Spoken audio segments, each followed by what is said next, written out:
Welcome. Thanks for joining us tonight. I'm try to keep this around an hour. So there's quite a few people on here. So I'm going to ask that you mute yourselves, and if you can, please, if you want to ask a question, you can use the chat box, which I will be watching, or you can raise your hand in the software. So I'll ask you to do that just because I want to get through this fairly quickly, and there's quite a few people, and I don't think we have time to have like a really big back and forth. So I'm gonna ask Jan to chime in here and there, but I'll ask you to raise your hands or type in questions. Jeremy, we have the chat box, right? Yeah, the chat feature for those who may be sort of new to Zoom, if you go to the bottom of your screen, there should be a couple options for you. One of them is chat. If you click in that, you'll open a box and you can type your message there. Everyone will see it. And then to the right, there's a feature called reactions. You could also raise your hand there, or if you like other parts of what Jeff is saying, there's other emoticons that you could use. So Jeremy, I can't, in presenter mode for some reason, I can't see the chat bar or the Q&A. So you may have to watch that for me. Sorry about that. No, happy to monitor. Okay, I can't see them. So at least in I'm getting a toolbar that I'm not used to. Anyway, we should get started. Again, thank you for your patience. So I'm Jeff Aalfs.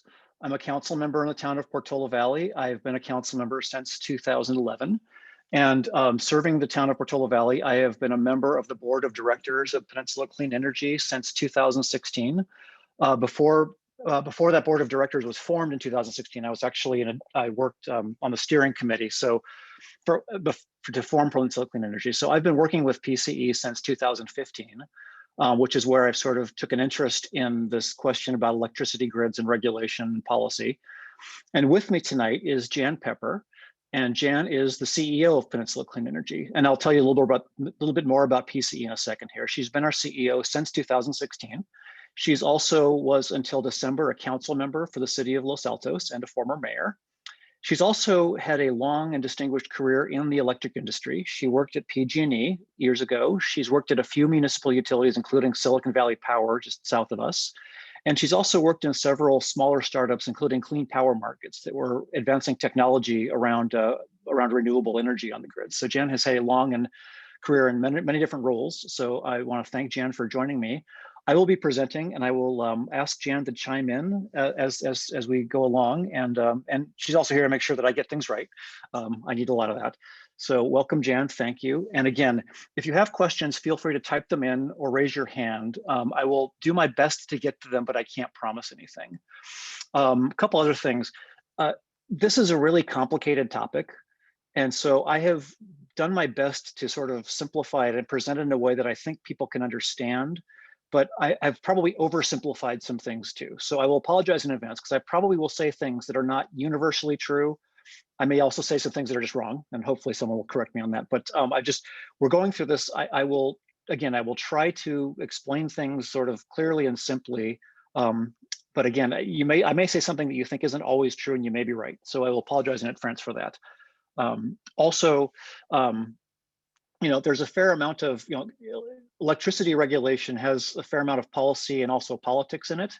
I will at some points comment on the politics because I actually think they're important to the situation. I will do my best not to inject my own politics into them. But those of you who know me probably know that's a hard promise for me to keep. So again, I will try to keep my editorializing to a minimum, and when I do, I will label it as such. So moving on. Sorry, I guess wait. Okay, so Peninsula Clean Energy, for those of you who don't know, is San Mateo County's community choice energy provider. It serves 300,000 accounts. The majority of the accounts are residential accounts, but the majority of our load is actually commercial industrial load. We have a number of large industrial users. Our annual revenues have varied, but they range between $200 and $250 million. And we are a generation provider. We do not provide transmission or distribution. We don't do the poles and wires. That is still PG&E's job. We just now contract for and sell the electric generation that the power that goes over those wires. We are a government-backed nonprofit company. formed through a joint powers authority, a legal structure. We have 22 members, the County of San Mateo, which contributes 2 board members, all 20 cities and towns in San Mateo County, and the city now of Los Banos in Merced County has joined us. And as of this week, we just released a press release, and we are now providing 100% greenhouse gas-free electricity to all of our customers. And so that was one of the main goals, was to provide cleaner electricity at competitive prices. We actually offer a 5% discount on generation from PG&E's rate, and our electricity is now 100% greenhouse gas free. That's a little background on PCE. So what I'm going to talk about is first just the crisis itself, what we know about what happened, and what we know is actually changing on a regular basis. Has been changing even up to today. So I'm going to try to sort of present the facts as simply as I can. And then I'm going to talk about kind of just some of the background of how the Texas power grid is regulated, because like I said, I believe that had a significant bearing on what happened. And then I want to just talk about, kind of generalize this. What are the implications of this for regulatory decisions in California and elsewhere, and now and in the future? So, does this change our thinking about how we're running things here in California? Does it change how we will run things going forward? And so those are kind of the areas that I want to talk about. So first, what happened in Texas? And the short answer is it got really cold. These are some pictures. My friend and neighbor, Lori Duvall, sent me these, and these are from Austin, Texas, where her daughter lives. And Central Texas gets cold in the winter, but not like this. This was, the temperatures fell to the single digits for multiple days. Now, Central Texas temperatures will typically hover in between 30s and 50s this time of year. So this was an unusual cold snap, not unprecedented, but definitely unusual. So with that cold, there were several consequences. Well, actually, that cold was part of a larger system here. It was a polar vortex. These actually do happen every year or so. It's again not completely unheard of, fairly unusual. And what that did is it basically the polar vortex pushed the storm track, a winter storm, farther south than it would normally go, and it basically covered all of Texas. So Texas was covered with an incredibly cold air and some snow, and had very cold temperatures. And so the consequences of this, the first one was demand went through the roof. ERCOT is the Electric Reliability Council of Texas, which has operated since 1970 to operate the Texas electric grid.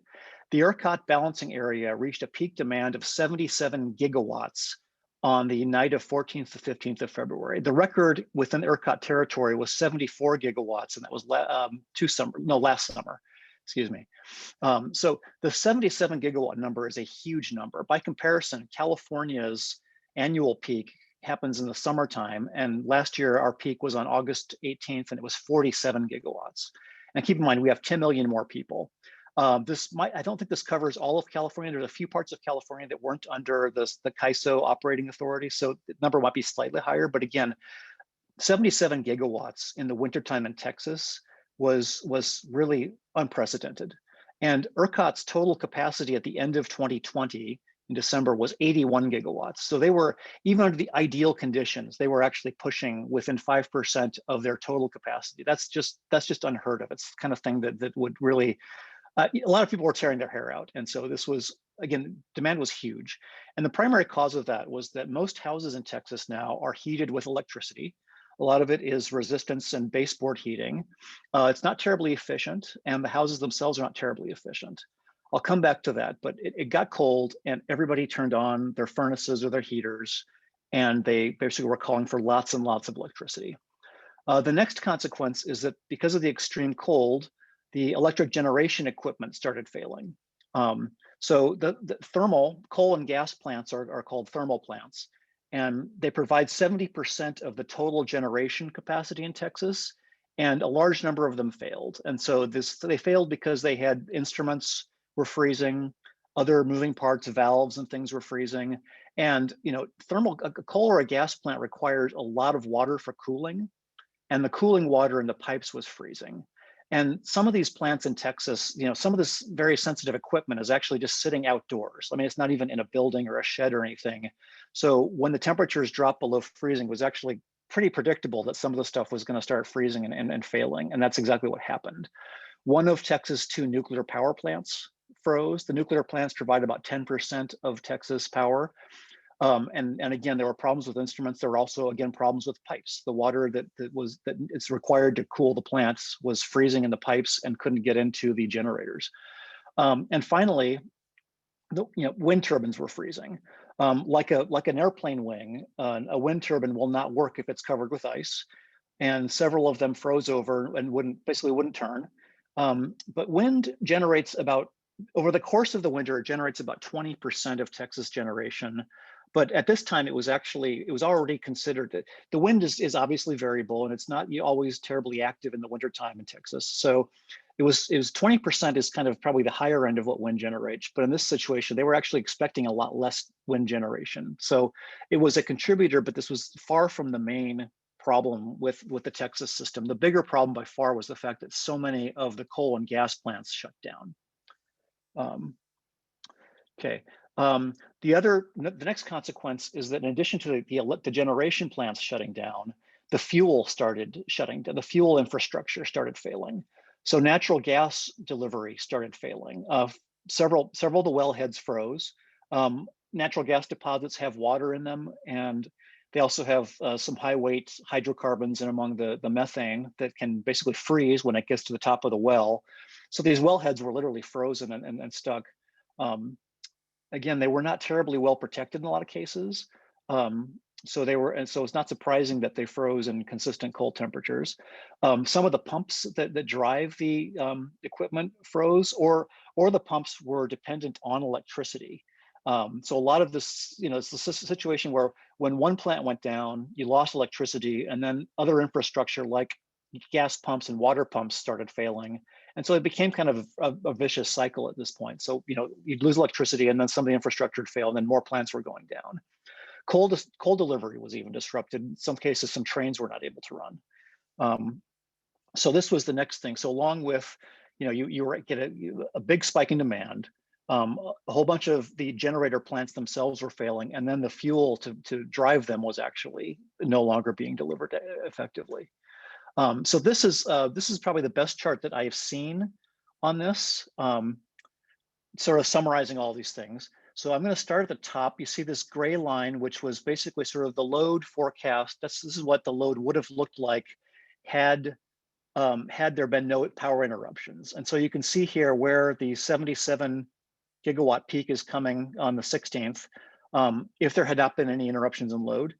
Then you see the black line is actual load, because ERCOT started basically shutting people. I mean, they basically started blacking people out. They basically told some of their distributors to stop delivering to certain places. So the actual load went down because parts of Texas just went dark. The red line is thermal plant outages. So you see, starting midnight on February 15th, you can see that thermal plants just started going offline here and there. Now, before the 15th, on the left side here, you can see there were already about 10 or 12 gigawatts of power was offline just for routine maintenance. So it was wintertime, and in Texas, peak loads usually don't occur in the winter. So a lot of routine plant maintenance is happening at this time of year anyway. So you had a bunch of plants that were already offline. And then starting on the 15th with the extreme cold and the outages, you had a whole bunch more plants coming offline. So you went from 10 gigawatts of plants offline to about 30 gigawatts. And this is, again, the bulk of where the blackouts were coming from. And at the bottom, you see there's wind and solar generation, and it drops a little bit during this time, but it's intermittent. It's a very small part of the total load. So it was not expected to generate a lot of electricity. It didn't.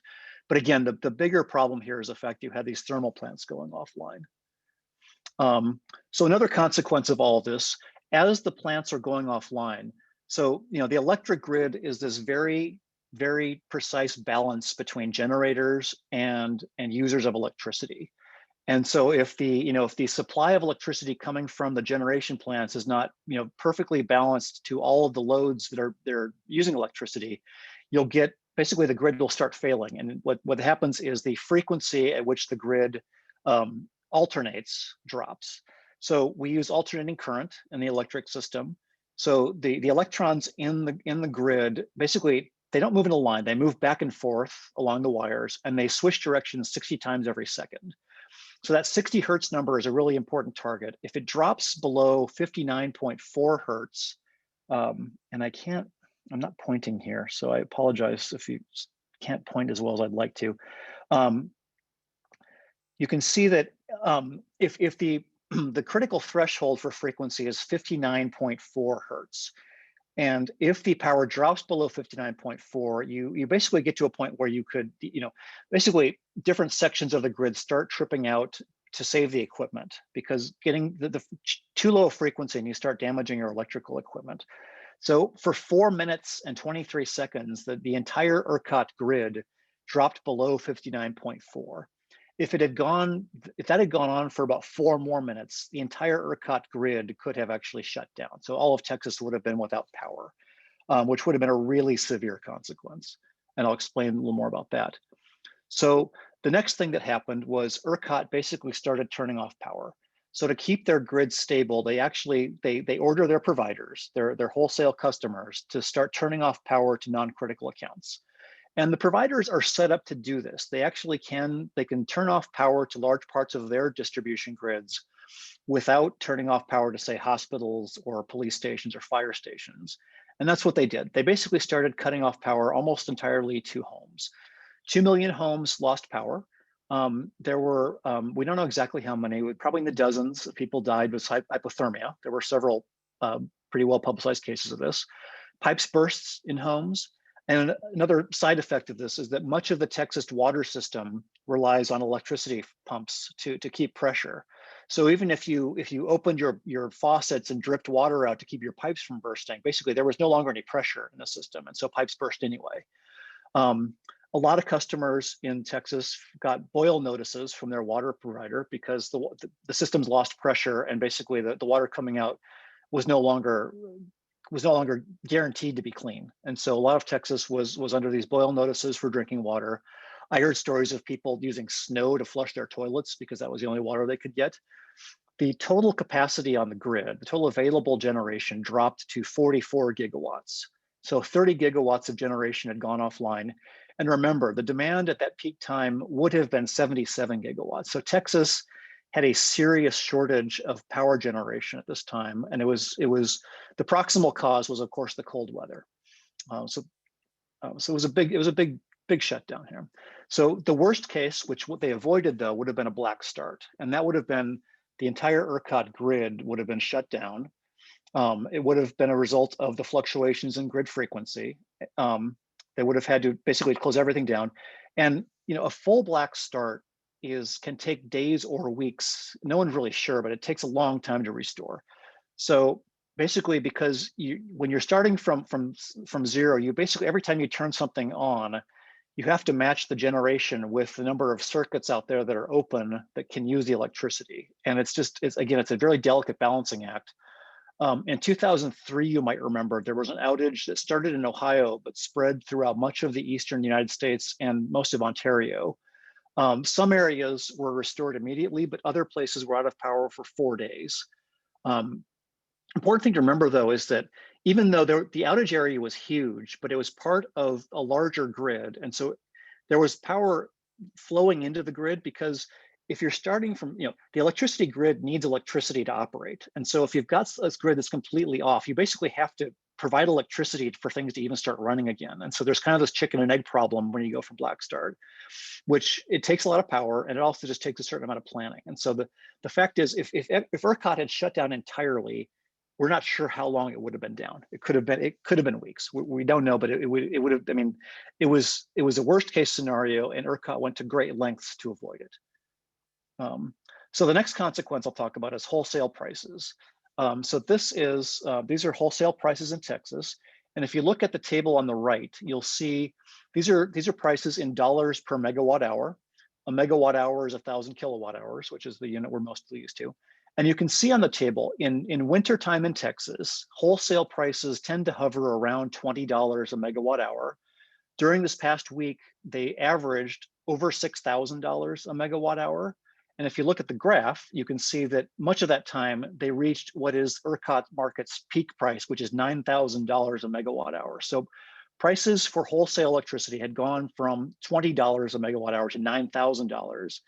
and the providers were still dropping off and not providing. They physically could not respond to what was basically the ultimate market signal. They, obviously they had every incentive to provide, and they couldn't. So again, this was very much a system and physical failure due to the cold weather. The next thing that happened was retail prices spiked. Texas has a very deregulated power market, especially in the retail side. Some Texas retail customers actually pay the wholesale prices that you just saw. And so one of the poster children of this is a retail electric provider called Griddy. Griddy basically signs customers up, they charge you $10 a month, and then you participate, you basically get wholesale prices for your electricity at home. Now that's a good deal when it's $20 a megawatt hour, which is 2 cents a kilowatt hour, but obviously those customers participated in that price spike as well. And so customers, you've probably seen this in the news, we're seeing multi-$1,000 bills for, in some cases, 5 days of electricity. So customers out there are, and some politicians and other people are outraged at the fact that people are getting these $10,000 bills in the middle of this power outage. Griddy has actually been suspended from the ERCOT market because it cannot pay. It hasn't gotten money from its customers, and it cannot pay its share of the ERCOT market's prices. ERCOT's market in general has a $2.5 billion cash shortfall because of non-payment by Griddy and other REPs. At least one of those REPs, Brazos Power, has declared bankruptcy. So, again, we're seeing this, we're seeing the fallout of this on both the wholesale. This is more of the sort of business and financial fallouts that are accompanying what the physical failings of the grid. So next, I want to talk about kind of the root causes of this. I'm going to just quickly do an overview of how the electric grid works, a few highlights of that. Then I'm going to talk just briefly about how electricity is regulated. And then I'll talk more specifically about the Texas grid and how it has been regulated. And then I'll talk about how some of the impacts of what that regulation has done and how it plays a role in what's happened last week, 2 weeks ago. Okay, so this is a very short version of this, but this is how electricity works. The key point I want to make here is that you have sources, you have basically power plants that generate electricity. You have loads, basically buildings, homes, all the things that use electricity, and poles and wires that connect them. And this whole system works on alternating current. The current alternates at 60 hertz. The voltages range from tens of thousands of volts down to the 120 volts that comes out at your wall. The important thing I want to point out, though, is that this whole grid to function basically has to be synchronized so that everything's oscillating at 60 hertz or 60 oscillations per second. And all the parts of the grid have to be oscillating kind of in the same phase. And so when you have a power grid, what you really have is a whole series of transmission wires and stations and equipment that's basically all tuned. So it's vibrating on the same frequency in the same phase, which is a really, some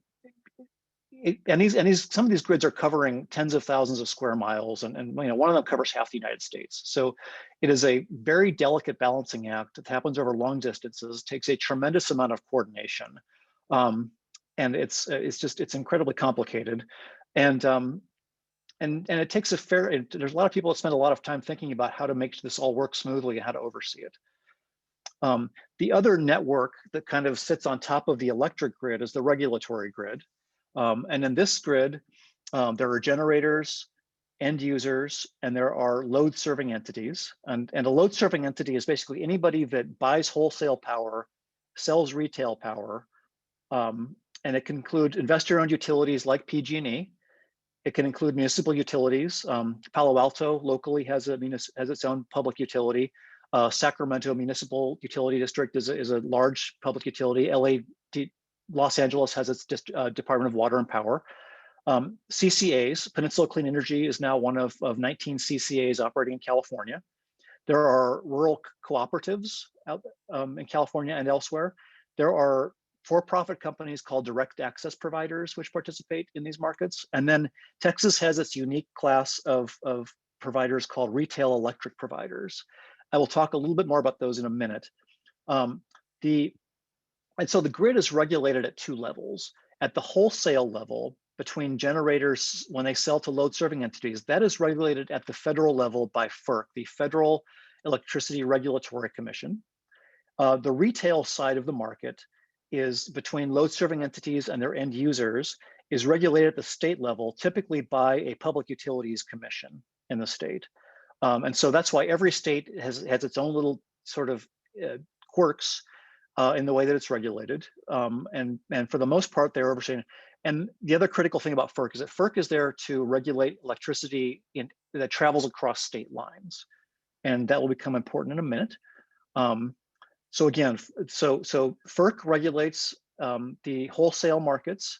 They set rules, so they regulate wholesale delivery in every market. They set rules for wholesale markets in states where the wholesale market has been deregulated. They regulate high voltage transmission lines over 69,000 watts, and they regulate interstate commerce. The state regulation by PUCs typically regulates retail markets between the utility and its end users. They regulate the lower voltage distribution grid, and they basically regulate retail rate setting for investor-owned utilities. So the important thing here is the United States is actually divided into 3 power grids. There's more colors here, but there's really 3. There's this large orange area that covers California and the Western United States and Canada is the Western Interconnection. The blue, purple, the shades of blue and purple on that cover sort of everything east of the Rockies are the Eastern Interconnection. The green is Texas. So Texas actually is actually its own power grid that has only very, very nominal connections to the other 2 grids. That is by design, and it has very, very severe implications for how the Texas grid operates. And this is a detail of the ERCOT planning region. So you'll notice that ERCOT, the Texas grid, doesn't even cover all of Texas. So you'll notice that East Texas, near Louisiana and Arkansas, West Texas, including El Paso, and the Panhandle are actually not even covered by ERCOT. ERCOT, since really 1935, when the Federal Power Act was passed, Texas has made the conscious decision to isolate its grid from the rest of the country. ERCOT was established in 1970, but Texas, again, has always operated the grid separately from any other part of the country so that they could avoid federal regulation because none of their electricity crosses state lines. It's been a very sort of consistent and deliberate policy on their behalf. And again, it's basically the goal is to avoid oversight here. And this is sort of a piece with Texas philosophy towards regulation in general. So, you know, I'm generalizing, but it's the goal of Texas political orthodoxy has been to minimize or avoid oversight. So ERCOT is not regulated by FERC because it doesn't operate outside of Texas. It's the Texas Public Utilities Commission actually regulates ERCOT, and ERCOT runs the grid. They've always promoted business-friendly practices and markets. So they've got these deregulated retail markets for electricity, which is it's not the only state that does this, but it's probably less regulated than any other state. And the goal has always also been to minimize the price of electricity. And so to that end, they have avoided certain things that would have increased the cost of electricity. One of them is something called a capacity market. And I'll talk more about that later. It is it's a backup mechanism for keeping your grid running. Texas, ERCOT is the only grid operator in North America that doesn't have some form of capacity market. Again, that was a choice made because it helped reduce the cost of electricity to customers. They also basically, they receive guidance from FERC on their operations, but they frequently don't, they don't have to comply with it because FERC doesn't really regulate them directly. And in many cases, you'll see they have not complied with FERC regulations or guidelines. So these regulatory this regulatory regime had very specific consequences within FERC territory or ERCOT territory. So Texas has built 1.6 million new homes in the past decade. For comparison, California, which has 10 million more people, has built about half that number. Now, building homes is a good thing. I certainly don't mean to criticize them for that. They've built 1.6 million new homes, and Texas building codes are not terribly rigorous, especially compared to a place like California. And it's not aggressively enforced. And so Texas has built a lot of homes. Many of them were heated with electricity, and a lot of it is resistance heat. They use a lot of resistance heat for water and space heating. So so when the temperatures dropped to single digits, everyone turned their electric heat on, and they used a lot of it because they all had electric heat, and the buildings themselves were not terribly well insulated. This is a pretty common, this is a well-documented problem across Texas. They're more concerned about heat than about cold, but frankly, a lot of houses in Texas are not well protected against either. So that spike in demand, it's not purely an accident. It's partly because Texas was really been trying to, they've been trying to attract more people by building homes, and they were being friendly to, housing developers by not really enforcing or asking for a lot in terms of building energy codes or building energy standards. The weather-driven plant failures were in part, well, actually in large part, I'd say a regulatory failure. In 2011, 10 years ago, there was a winter storm. It was not as bad as this year's storm, but there were single-digit temperatures. There were several days of sub-freezing temperatures. 193 generators, mostly coal and gas, failed. There were rolling blackouts that affected 3.2 million customers. Gas pipelines and wellheads froze, just like this year. And ERCOT recommended to their operators that they weatherize their plants against future events, but they didn't really, well, the legislature actually passed a law basically for requiring this, but the law was not widely enforced. So basically they had a stress test of their grid 10 years ago that showed them they were very, very vulnerable to sustained cold temperatures. They really didn't respond to it in a meaningful, robust way. And in the intervening decade, they added 1.6 million new homes with electric power. At some point, you have to ask, what did you expect? Sorry, I'm editorializing, but I talk about regulatory consequences. This was just, people in Texas right now are sort of pointing to this and saying this is a perfect storm of a bunch of things that happened at once. But every step in this, in my opinion, was predictable. Many of them were preventable. If I seem a little outraged by this, I am. I would like to. I hope somebody will. I hope there will be more consequences for the people that enabled this. But I will get off my soapbox for the moment.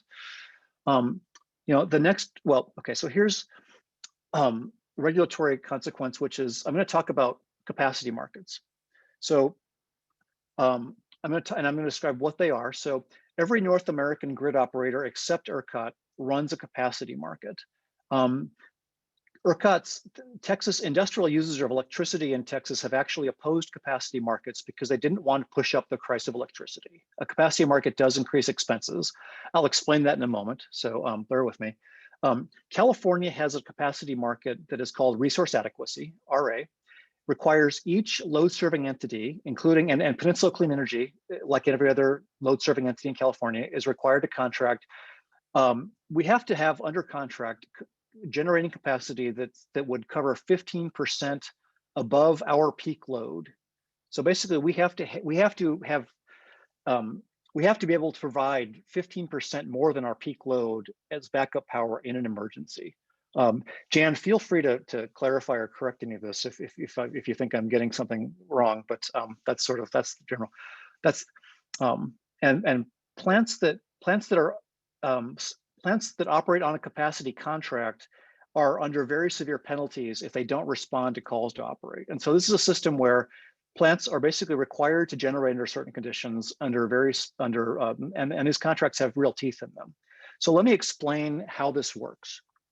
Okay, and I'm going to use an example here. So imagine that I have imagine I'm running a very small utility. It consists of 4 generation stations and it serves 100,000 customers.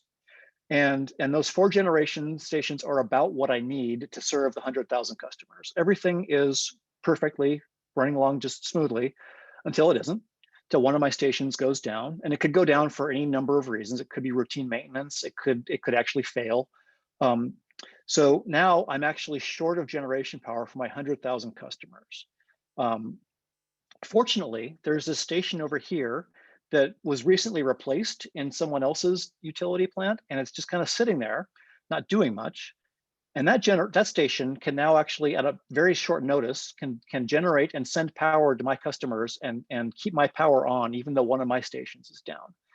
Now, the generation plant, the 5th generation plant, gets when they do generate this electricity, they are getting paid for the electricity they put on the grid.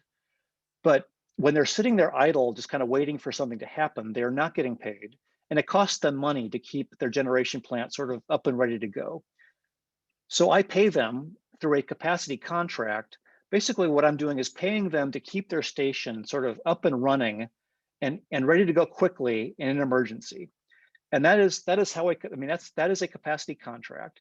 And again, if they're going to go offline for some reason, if they're going to do a repair or something, they have to let the grid operator know they're doing that. If they can't respond to a call, they have a pretty severe penalty for not responding. And so this is a very, very simplified version of how a capacity market works. And so you could say that a capacity market is basically kind of an insurance policy. So there's 2 big things that the capacity market does. And one is it keeps the power on in unusual conditions. So it actually is just a backstop to make sure that nobody gets blacked out when a power plant fails. It also has an effect on the price of electricity in the wholesale market. So if you've got backup power that can jump on quickly, you are more likely to avoid price spikes like what we saw in the ERCOT market earlier. So again, Texas does not use a capacity market. Their solution for having the way that they keep enough capacity on their network is basically through their energy market prices. So what happens in ERCOT territory is this orange line in this graph is the average wholesale market price. This is over 1 day in 2017. This is not this current price, but this happened 3 summers ago. And so you see the price sort of goes along at, between $20 and $40 a megawatt hour. And then until something happens and it spikes again at $9,000 a megawatt hour. And the ERCOT approach to having enough generation is basically the developers or people who are operating, like utilities, they're encouraged to keep some capacity lying around that they could quickly put on the market when the prices spike. They're not required to put it on, but basically they're incentivized to do it by these really, really high prices at these certain times a day. I mean, if you think about it, it's kind of a lottery ticket. What ERCOT is saying to operators is, keep some extra capacity lying around that, keep it ready to go, because someday prices are going to spike and you're going to get a big payday for them. And the producers in Texas that could respond to ERCOT last week made a lot of money. The same thing happened in the gas markets. Gas prices spiked, and those providers that were still up and running, some of them on conference calls with investors were talking about this being an absolute bonanza. It was, the companies that could still operate under last week's conditions in Texas made a mint. I mean, some of them made billions of dollars along with to sort of match the market shortfalls. So again, Texas does not use capacity market. They are they're basically relying on these price spikes to entice people to enter or sort of keep obsolete or excess power in the market. Okay. And the other regulatory decision that had a big impact on this is the fact that Texas is in fact an island. If you look at, looking at here, so the Western United States, the orange area on this map, all those, it's several different regional grid operators, but all the states in the Western United States are in fact connected with electricity.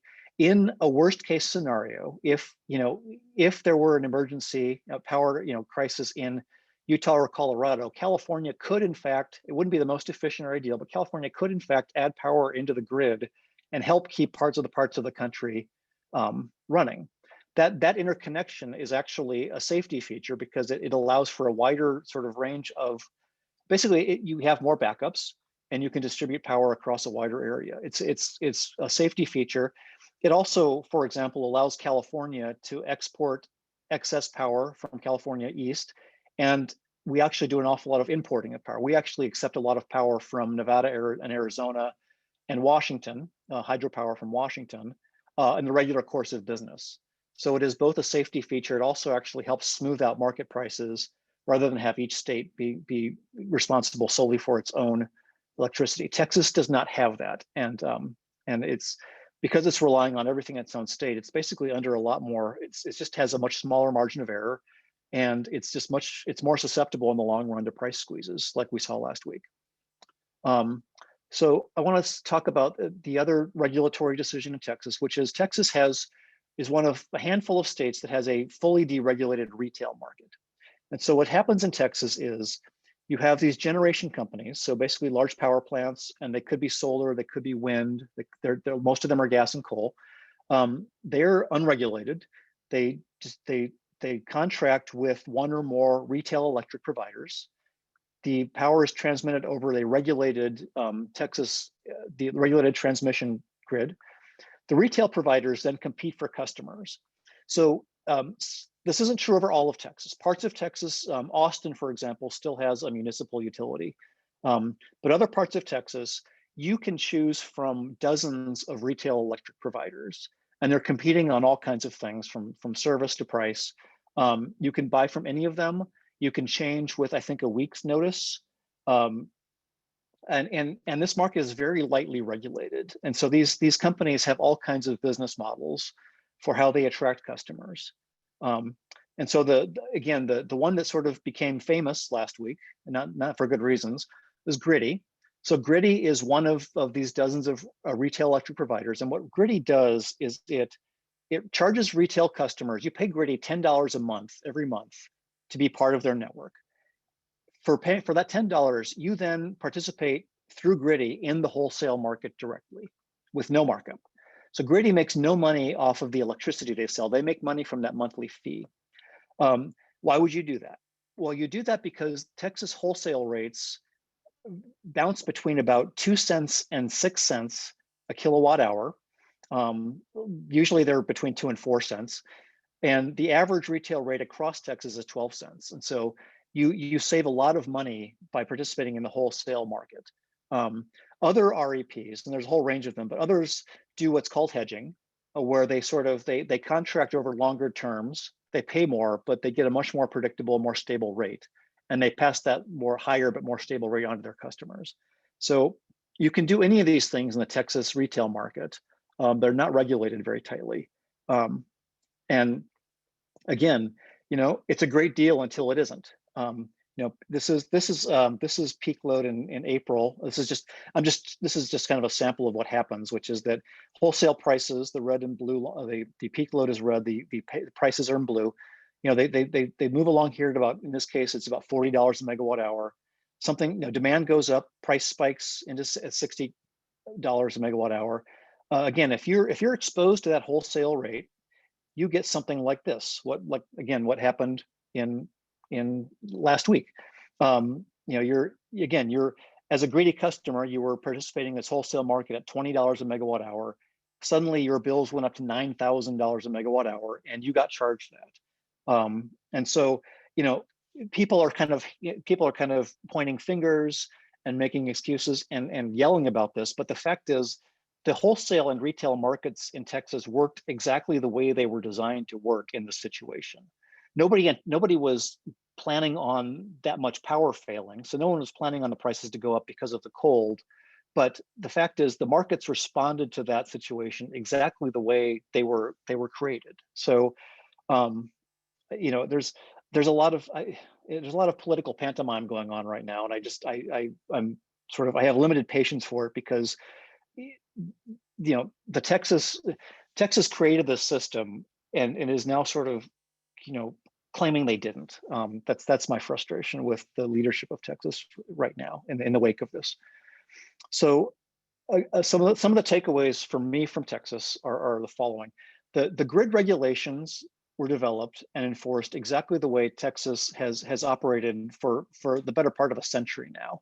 Minimal regulation, little or no outside oversight, business friendly, and looking to basically do things as cheaply as possible. The wholesale and retail markets in Texas worked exactly the way they were designed. Again, if you were a Griddy customer, you were participating in the wholesale market, and you were exposed to those wholesale prices. Now, electricity, if it's 5 degrees out and your house has electric heat, you don't have a choice, but you have to buy that electricity. It's not a free market if you can't back out of it. And so, I personally don't. I think Texas allowed retail customers to take on unacceptable amounts of risk as retail customers in a situation where they literally couldn't live without the power. That's my 2 cents. That's not everyone agrees with that, but again, the system was, Texas built the system to work this way. And I mean, they brought some, I mean, they really kind of created some of these consequences for themselves. The There are several things Texas can do that would prevent a future event. The really obvious one is they could actually go out and weatherize their equipment. It is an added expense. It's in most cases not a huge added expense. You can weatherize wellheads, you can weatherize power plants fairly cost effectively. And they'd be much better prepared the next time a cold front comes through.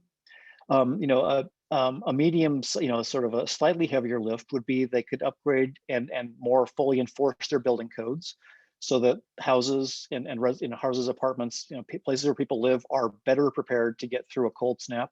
They would also be better prepared to get through hot spells in the summer. It would have many positive effects.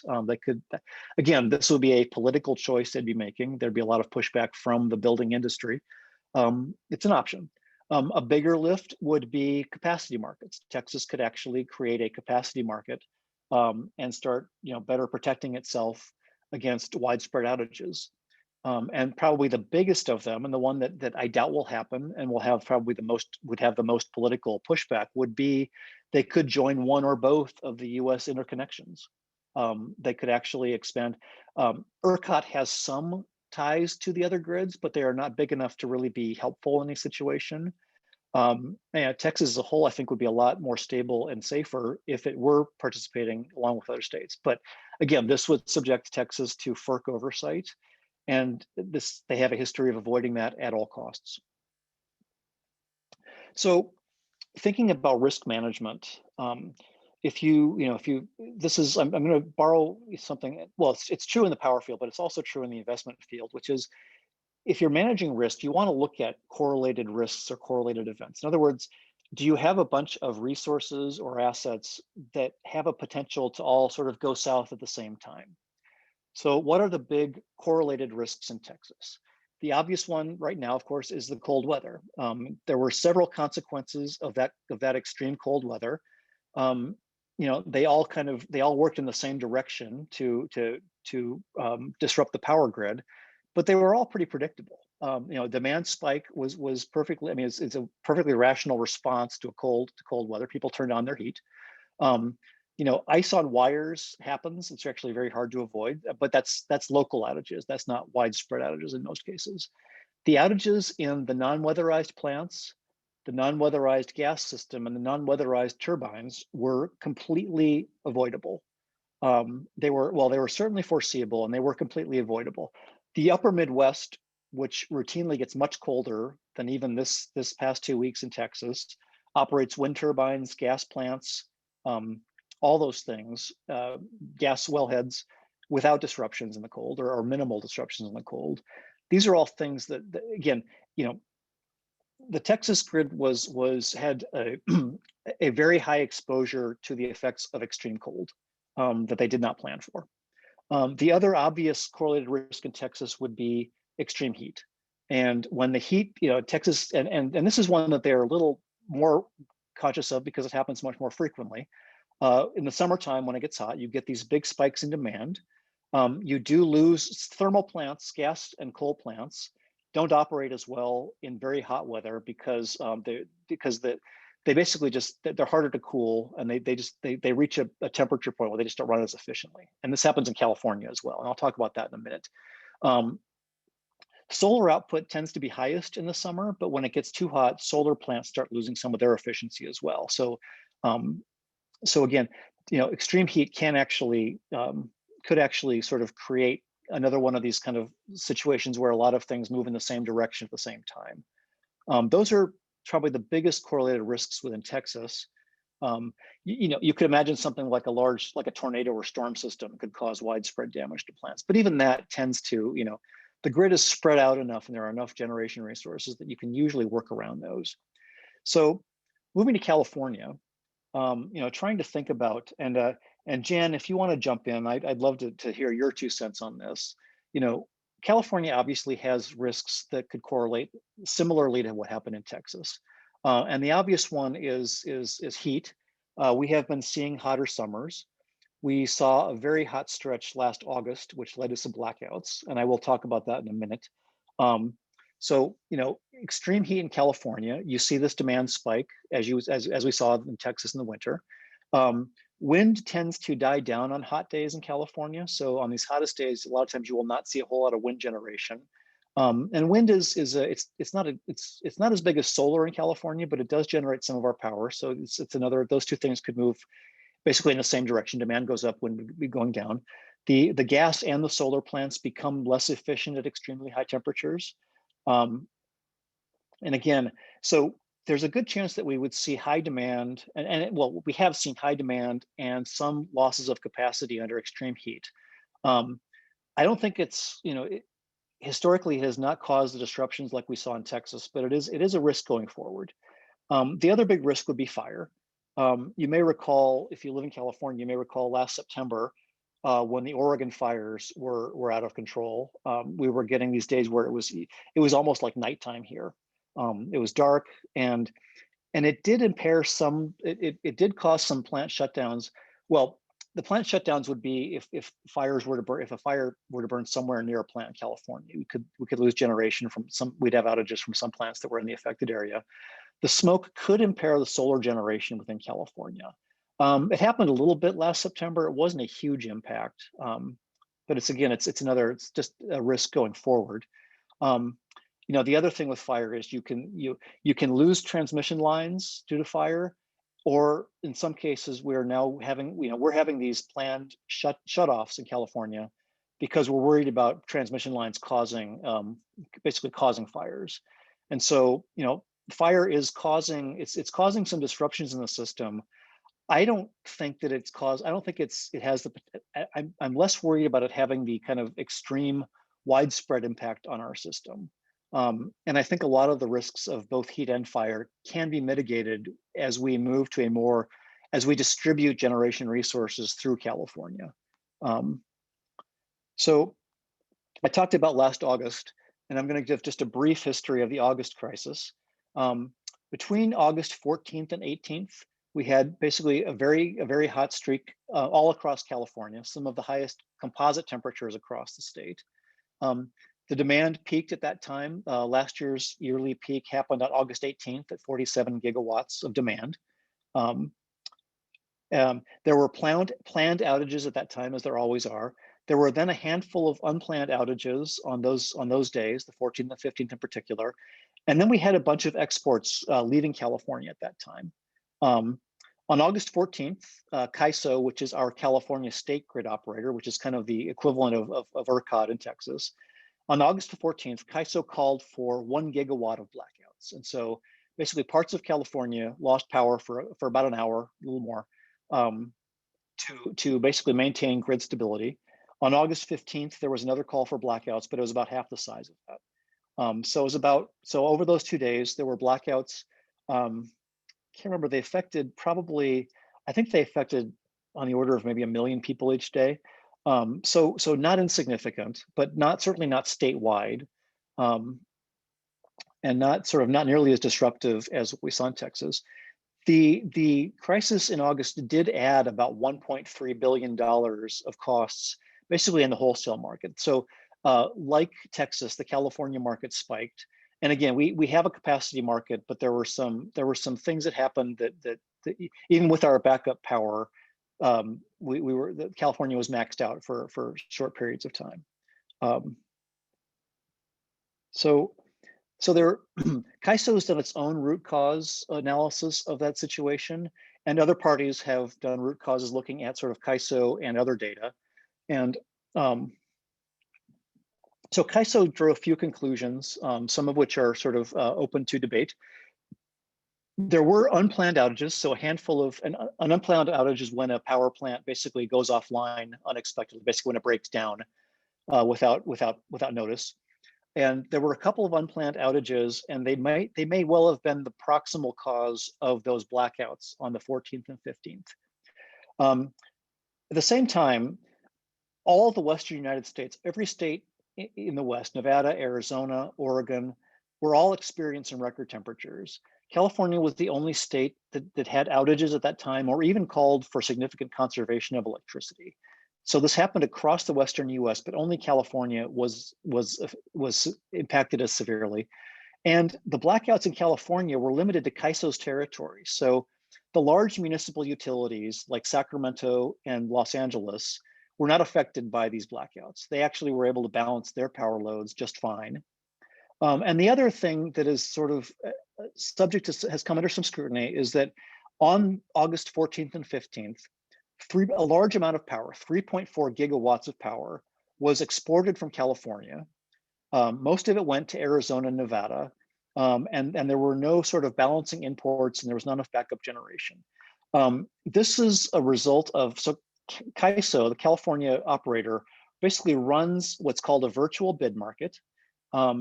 And it's basically it's a derivative market. It is federally mandated. They actually have to have this virtual convergence bidding market, but it's designed actually to smooth out prices in the wholesale market. And so it works the way that like a commodities derivative market would work. People buy and sell power, and the vast majority of it on most days, basically it's most of the positions are closed out without any power actually trading hands. On the 14th and 15th, a large number of these positions were left open, and a whole bunch of power was sent out of California, just as California was experiencing shortfalls.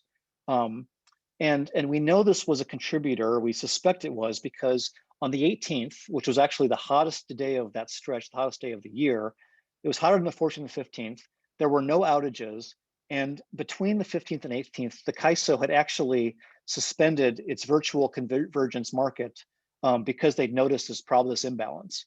So we strongly suspect that some of the outages in California were not caused because there wasn't enough capacity. They were caused in part because power was being sent out of California. The CPUC and CAISO are sort of, they're having a regulatory proceeding right now where they're talking about that situation. They're talking about how to prepare for the summer when they expect more heat, a lot of heat, and could be looking at more outages. They are talking about adding capacity. I believe they will also be looking at that market and how better to manage that market under extreme situations.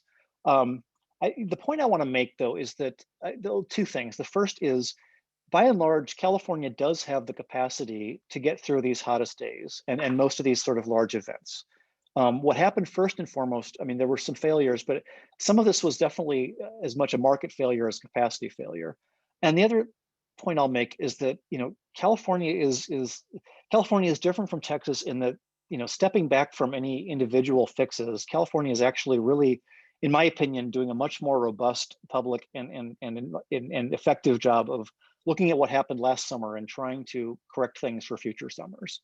Because that is ultimately the goal of regulation, is how do you prevent something from happening again?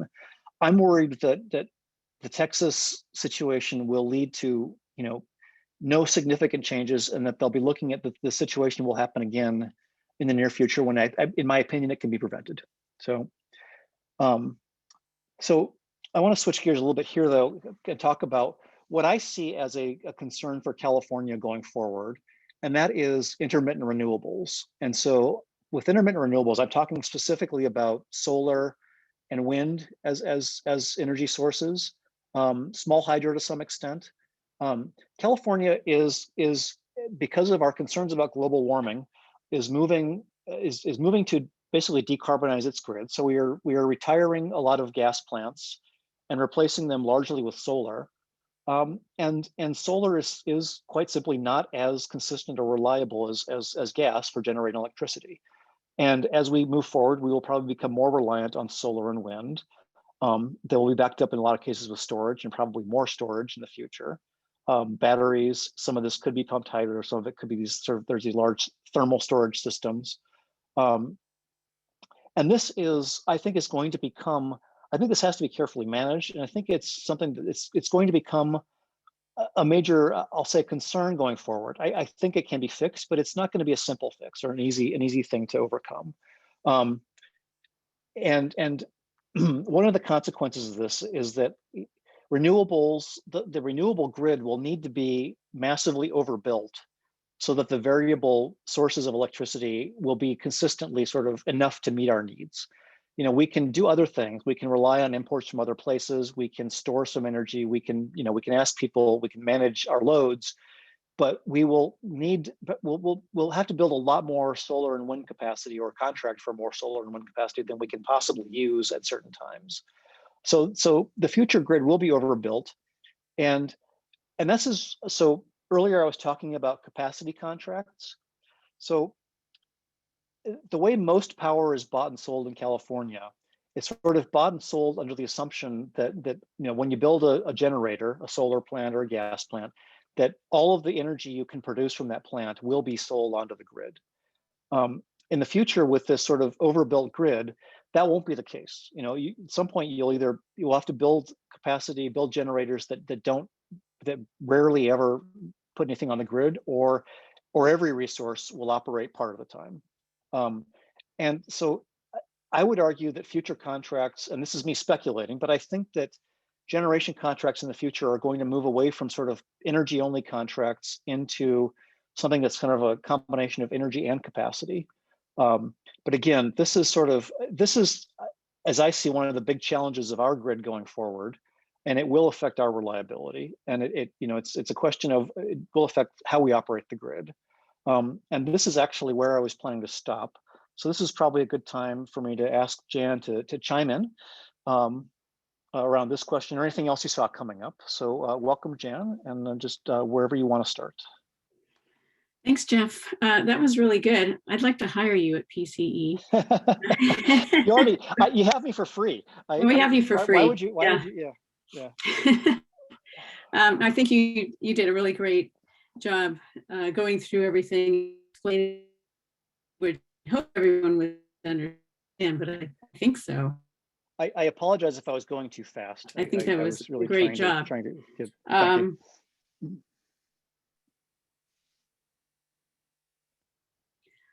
I think it was perfect, and you're enthusiastic and clearly very passionate about this, so that's reflected in what you did.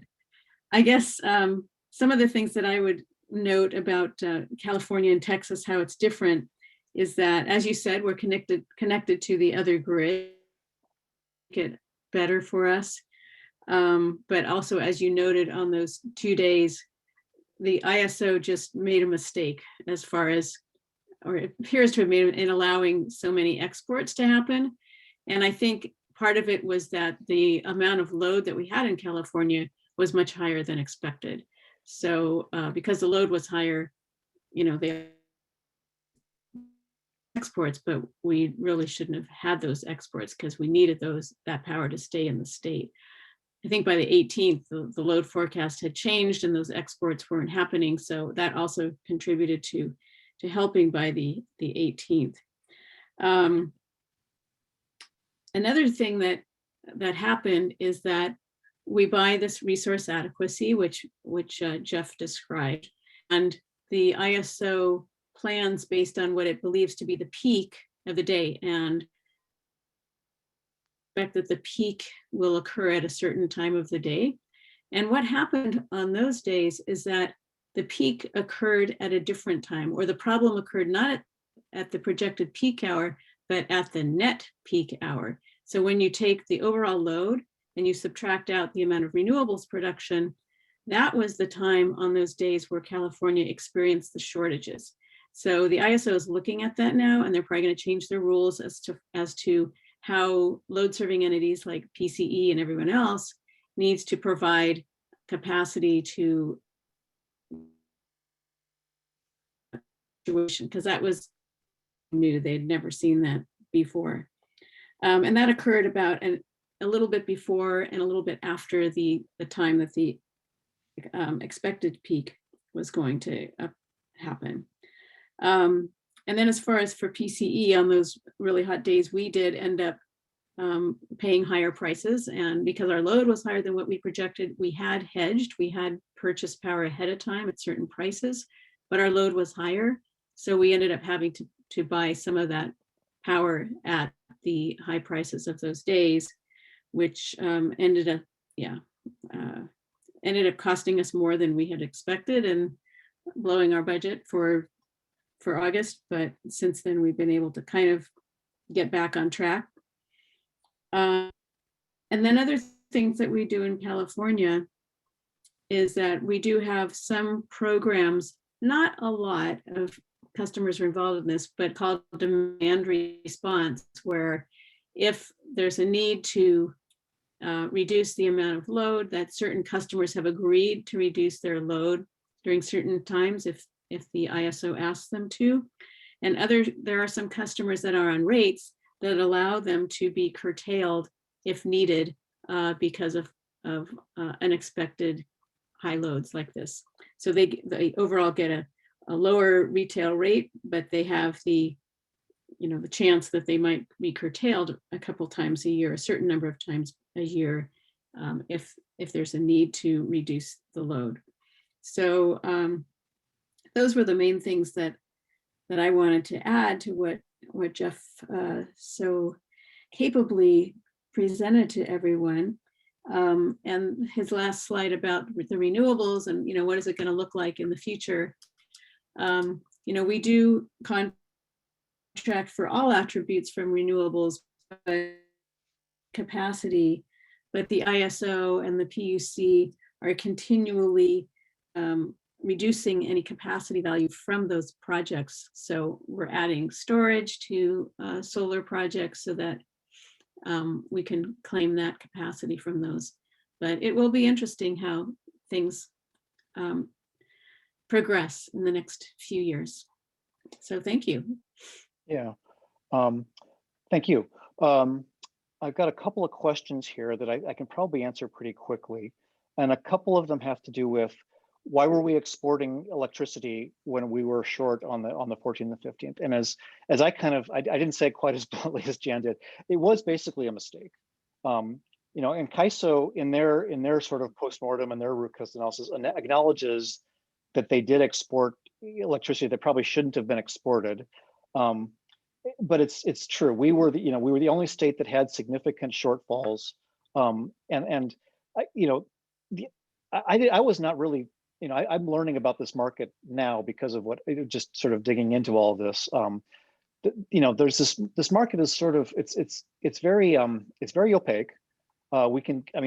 We know where the power went because we can compare California markets to Arizona, Nevada markets, but we actually don't know who was trading that power. I mean, it makes sense that if you're in Arizona and it's going to be hot and you can participate in CAISO and you see a price that's better than the price you're getting in Arizona, it makes sense that you would contract for it and then maybe even take delivery of it for it at some point. I guess, Jan, I don't know if you want to talk about. So the short answer to the question is that this was clearly not how CAISO was not intending to export electricity that we needed. They took steps to fix it in real time. By the 18th, they had actually fixed it, and they are clearly moving forward and changing the rules going forward so that they're sort of a little better prepared for this in the future, so that we don't see that exact situation happening again.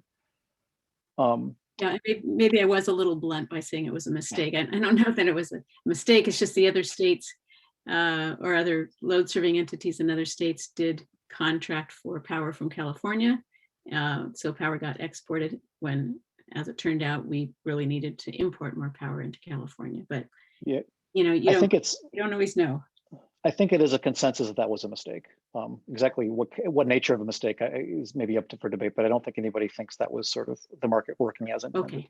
Okay. So you said it out loud, but you're not the only one saying it. So it's just you're the one more likely to run into somebody from CAISO than I am. So just be prepared. So another question. I had this question too. Griddy is saying that the $9,000 rate was dictated. They were claiming that ERCOT declared the $9,000 per megawatt hour rate during the crisis, and that it wasn't them calling for it. But but I don't understand how it, I mean, that was how the wholesale market was designed to work. So I've seen this before. I don't, doesn't make any sense to me, but I don't know if you agree with Jan that Griddy is trying to kind of wash their hands by saying, oh, ERCOT called it $9,000, we didn't. But Griddy is participating in the ERCOT wholesale market. So I don't see how they can differentiate between those two things. Well, if that's how they run, and that's their deal, is that if you contract to receive power from them, you're going to get the wholesale rate. And I guess you take the risk that it's going to go to $9,000. And that doesn't happen very often, but in this case, it did. But I think the difference is ERCOT, the Texas market, is a completely unregulated, completely market-driven market. And there are some advantages to that, but this demonstrated what can happen when outside forces change what you're going to expect. When the unexpected happens, is a fully unregulated, totally market-driven energy system the right answer. And in this case, for a lot of people, no. It's a good deal until it isn't, basically. So now here's a question. I guess Go ahead. my only comment on that would be the way they tell it is ERCOT is a regulatory body as well, and they set that price rather than letting it float, which is why it was fixed at that weird price for a couple of days.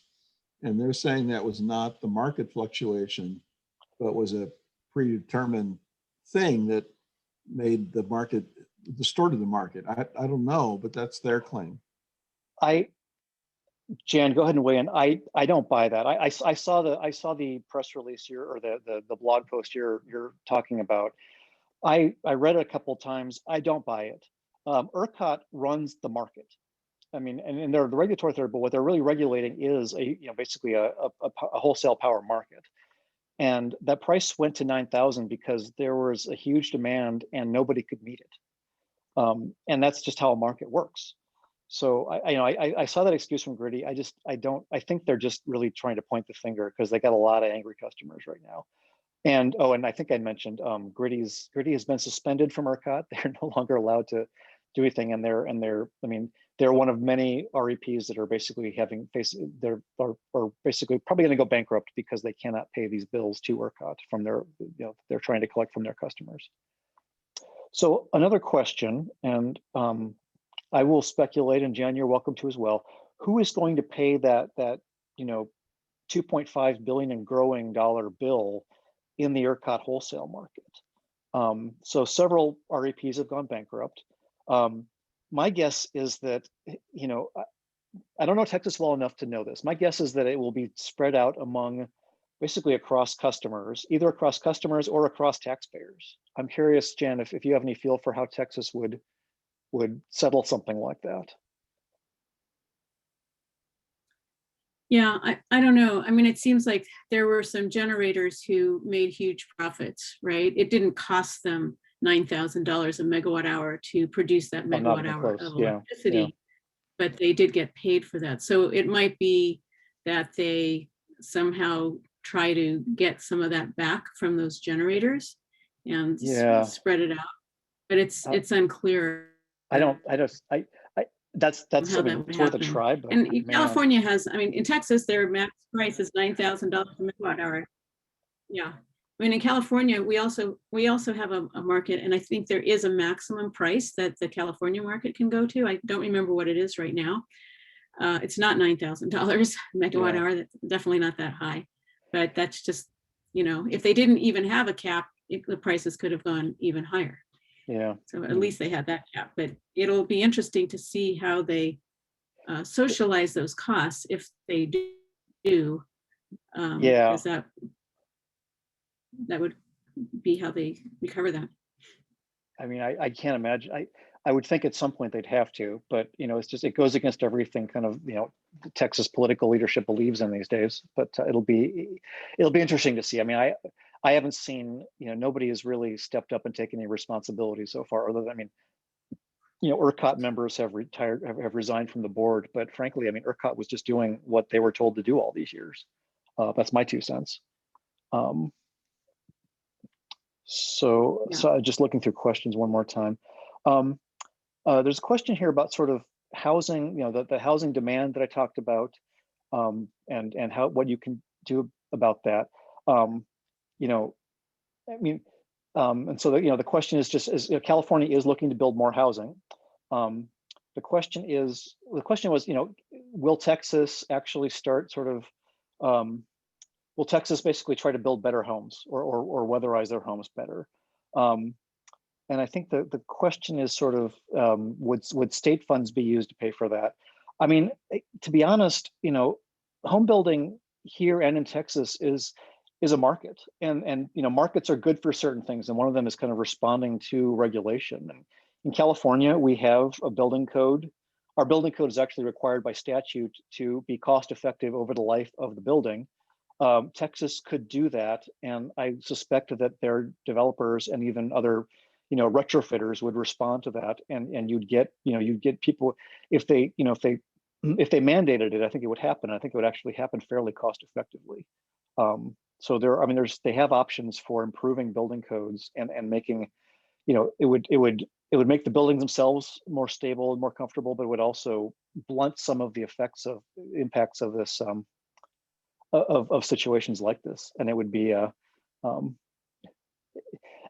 benefit year round. It would be a benefit both in the cold and the hot times. And full disclosure, my day job, I actually work with the California Building Energy Code. So I'm a big fan of people doing sort of smart, cost-effective things to make their houses more energy efficient. So I'll just disclose that.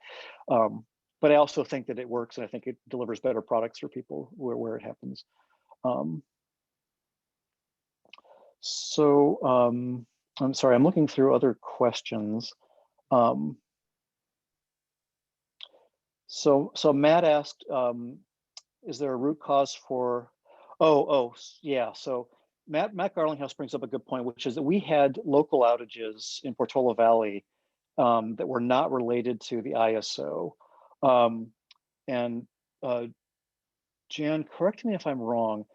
Some of those outages, we had an outage a couple of days that I remember because I was personally impacted by this one. There was a problem with I think it was Labor Day weekend. It was really hot, and there were we had these local outages because the switchyard in Menlo Park had some damaged equipment, and they couldn't, for a while. It was a local problem with the distribution system, and they couldn't keep up with local demand, and they basically had to shut off parts of Portola Valley during that time. While I think they had to reroute, the main transformer was broken in Menlo Park. They had to reroute through a backup that couldn't handle all the load. And so, yeah, so that was a local outage in the distribution grid. That's why we had these local blackouts when the system as a whole was certainly stressed, but not at the breaking point. So this gets to me to one of my favorite axes to grind, Jan, which is the distribution grid and the opportunities for improvement within that grid. And weigh in as much or little as you want, but one of the measures that would make the grid more resilient would be to sort of shift more of our generation and also some more of our storage from sort of the transmission grid, the big wires, onto the distribution grid locally. One of the primary barriers to that is, well, not barriers, but one of the hurdles you have there is that almost all of the distribution equipment is owned. If it's not owned by a local muni, it's owned by someone like PG&E. And so, at the transmission level, you have this sort of transmission grids are required to allow third parties to bid on and provide equipment. Distribution grids currently aren't. And so there's talk of, should distribution grids be opened up in a comparable way so that you could have more competitive bidding? And could someone like Peninsula Clean Energy own more resources in the distribution grid and build its own distributed resources, which would benefit, I think it would actually lower costs by eliminating some expenses in the transmission grid, but would also improve the robustness of the grid as a whole. Is there any part of that you want to take on, Jan, or are you?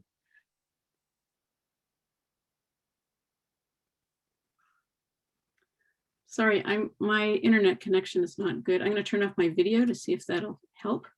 Okay. But I didn't catch everything that you just said, Jeff. Oh, I was talking just about the distribution grid and sort of, the in the wisdom, I guess, of opening the distribution grid up to more competitive sort of built development, so that someone besides PG&E could build resources on our distribution grid, and be paid for them. And we've talked a little bit about this, for PCE, but other groups could do it as well.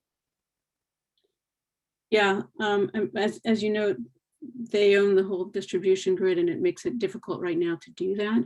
And that's where they make all their money, because all of the capital investment they make in their distribution grid is where they make their rate of return. So they don't want to give that up.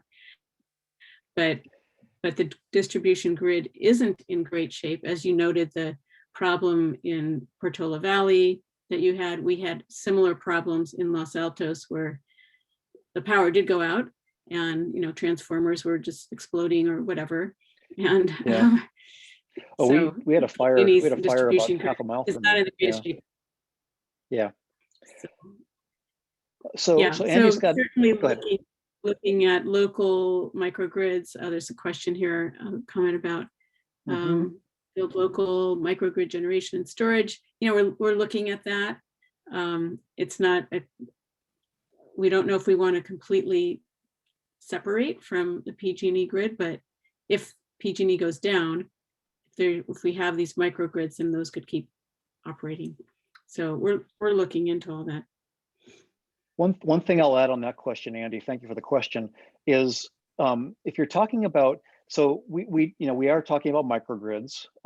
I've been looking at trying to basically create a microgrid at Portola Valley Town Center, which would allow our solar system to stay up and running during an outage. If you're talking about a microgrid that's just behind a single meter, that's fairly easy to do.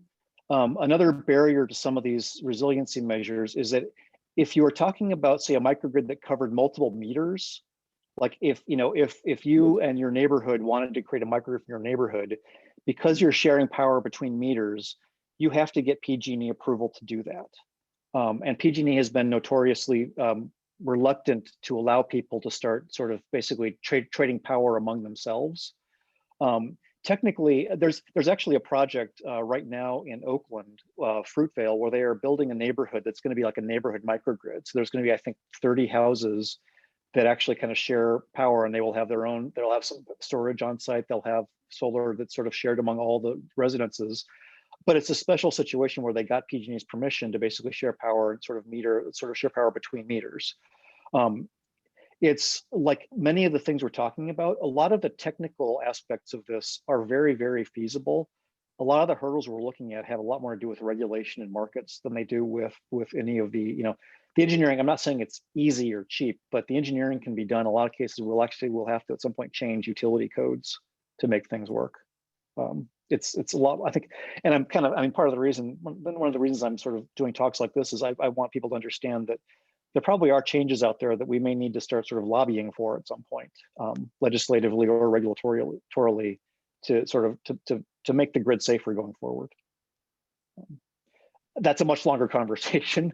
So I only had an hour and a half. So but it's a really